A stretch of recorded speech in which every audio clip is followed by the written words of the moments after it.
Harold Owens. About Danny Granger tonight, 30 points on the night. He also, his second double-double of the season. He put up 10 rebounds as well, or I should say, took them down. We welcome him in right now. 12, Danny Granger. Actually, 12 rebounds. You said what? It was 12 rebounds, actually. Is that not what I just said? Yeah, you said 10. It's okay. I did? I said 10? It's okay, Stace. Oh, my word. Okay, so 30 points, 12 rebounds. My apologies. I was looking at the defensive rebound. No Perhaps problem. if you would grab more offensively, that would be better as well. Okay, I got you.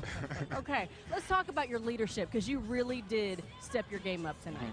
Yeah, you know, I think just last few games, you know, I was coming off an injury and I was just kind of coasting, you know, and I just had to tell myself I had to be more. 28-3. Welcome back to Kinnick Stadium. The Hawkeyes looking for another victory here. And now it's time for today's Verizon Key Connection. It's a flashback to the 2009 season. The Hawkeyes were on the road in East Lansing. Iowa's only touchdown of the game on their final offensive play. 4th and goal at the Spartan 7. Ricky Stanzi hit Marvin McNutt to the dismay of 75,000 plus at Spartan Stadium. And Marvin McNutt already having a big day here today. He was going to tell us a little bit about that monumental moment and the connection that far exceeds the field of play. It's a feeling that, you know, you share with the fans. And when you have 75,000 screaming fans, you know, looking at you after you score a touchdown, it's almost as if, you know, it's just a prime moment. Marvin always been a big play threat throughout his career, chasing our own Danon Hughes. And, you know, Danon, when we were here week 1 with all the rain, he had 2 touchdown scores in that game, has not scored until again today. Twice. I feel like there's a little something going on. I think he looked up toward the booth the last time he scored earlier in this game. So I don't know. I think he knows he's chasing you. He knows you're watching. What do you think about that, Dana? Pacers and Detroit matched up again. 2 previous meetings coming down to the final seconds. Not this time, though. In the first half, Brandon Rush, he didn't miss a shot. 5 of 5 from the floor with 3 threes. He finished with 19 points. But the game would really belong to Rip Hamilton. He had 23 on the night. This was the first time the Pacers had seen Rip this season. He had missed time with injury. The veteran was strong at Saturday night. Detroit shot nearly 67% from the free throw line. The Pacers didn't connect often enough, 37% from there. Here's some of what the Pacers had to say following their second straight loss, which would have been their longest string of losses in over a year, narrowly escaping the Timberwolves. As you see at the Target Center, Paul Pierce would be the leader. He had a slow first half, just 9 points, ended up with 23. Minnesota took the lead at 1 point. How about the Celtics were up 32-13 after the first quarter, but they only won 85-82. And as you take a look at the Eastern standings, 2 games above the Boston Celtics are the Chicago Bulls, Miami, Orlando, each 5 straight wins. A half game separates Miami and Boston, and the Celtics host the Bulls on Wednesday night. When you think about the Boston Celtics, one of the most important pieces, and I still think highly underrated, is Rajon Rondo. He may not go tonight because he has a jammed finger. What does that mean in terms of changing of the pace? Well, we talked earlier, we heard Derek say it was quiet in this stadium for a long period of time. That's because the hometown team watched as their teammate Mark Santoro lay on the ground. He was hit in the head and neck area. I spoke with their head athletic trainer, Danny Cobble, and he said, of course, with any injury like that, they're not going to take that lightly. They did a series of moves with him to make sure he still had his strength. The good news is he did. The bad news is, though, they wheeled him off the field. He's back now getting x-rays. Stacy Paetz. Hey guys, I am soaked and psyched as well. Let me tell you a little bit about Tennessee Tech. This season they're working with the multiple spread offense. They're calling it the fastest 60 minutes in football. That's because last season in the Fanatic, 17-point fourth quarter deficit against a top nationally ranked Jacksonville State team. So they're staying with that this season. Here's why. They want to wear down opposing defenses, and this is what it looks like. The time between play calls and snaps, a mere 10 seconds.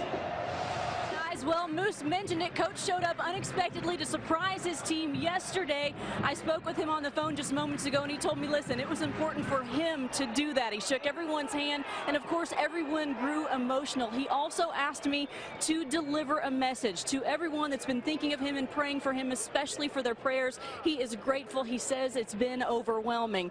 He also told me he is going to be watching the game comfortably from home, and he will see something on the back of his players' helmets. That is a D in representation of their head man. Guys. Okay, thank you so much, Stacy. And Little Cutie is ready for some action, and so are we. Welcome back, everyone. I'm your host, Stacy Paetz, alongside from the Chicago Tribune, Casey Johnson, one of our absolute favorites, and of course, Mike Wells from the Indianapolis Star. I'm going to go ahead and say we like him too.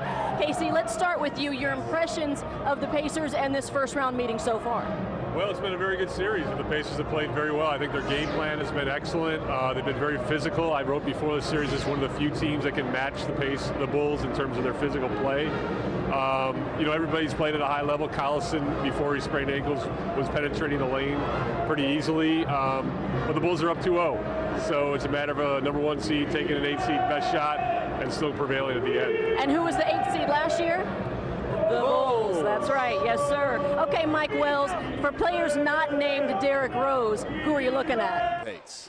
Well, Tom, the Phillips story is well known to football fans. Of course, on August 9th, 2010, there was a plane crash in Alaska that claimed 5 lives. 2 of those lives, Senator Ted Stevens as well as Bill Phillips. And joining us now, Janet Phillips. And when you think about Willie, your youngest son was one of the survivors of that crash, and you have 2 sons in this contest today. In what ways has football really been a vessel for you guys to get through this tough time?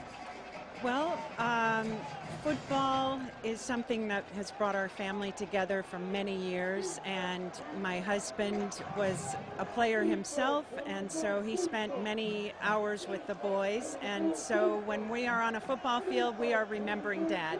Absolutely, and there are 42 loved ones with you tonight, and there are these t-shirts. It says Paul 86 on the front, and then it also says Culture 89 on the back of the shirts, and of course representing both sons. Paul did not play in game 1 because he was injured. I'll have you turn around. Coulter did not play, or is not playing tonight because he unfortunately is injured. But having these guys on 2 separate teams meeting tonight, that's got to be special for the family.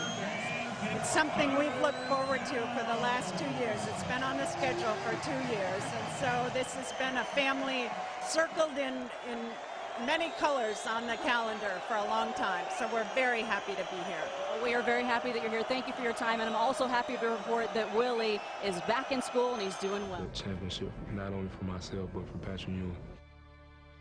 Many great centers have come out of Georgetown and made names for themselves in the NBA. Patrick Ewing, Dikembe Mutombo, Lonzo Mourning, Othello Harrington, Jahidi White, Ruben Boomshay, and most recently, Indiana's Roy Hibbert. And right now, we welcome assistant coach Patrick Ewing to Pacers Live, always with a basketball in his hand. Good to see. Now, first of all, when you look back and you see that great list of centers to come out of Georgetown, would you have known when you played there that they would pump out so many centers into the NBA? No, I wouldn't. But, you know, we've always had a great, rich tradition of very good players. So, you know, I know we had some fine talents, but in terms of the center position, no. When we've seen the work that you've done with Dwight Howard, we've definitely seen that he's put together his game and reached different potential that we thought he might as a big man. But when you look at Roy Hibbert for the Indiana Pacers, also a Georgetown alum, what advice would you give to him? Well, the same thing that I've always given him. Every time I see him, I always, you know, give him, have something to say to him. I think he's doing a fantastic job. He, you know, from when I saw him in high school to where he is now, it's like night and day. He's worked hard, especially on his body. He's worked hard on his game.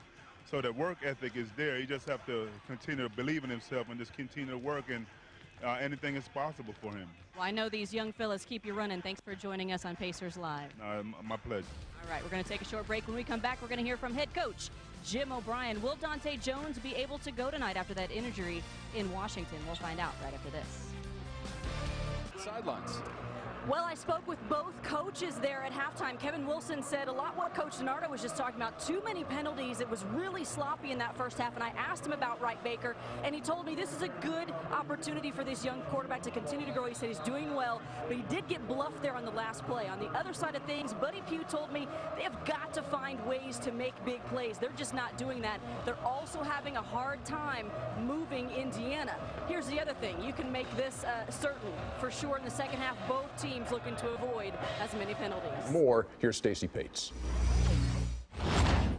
Well, Ernie, as Charles predicted here at the Staples Center, it was going to be a dogfight. In the first half it was, and this guy had a big night, Pau Gasol. When you look at, you told me just yesterday at practice that you had a lot of weapons on this team. Did you think you were going to be the big gun here tonight? Thank you, Dee. Tracy McGrady, when you look at this series, obviously very physical. In what ways, because you've talked about it, Coach Adelman's talked about it, how can you use this physical series to your advantage?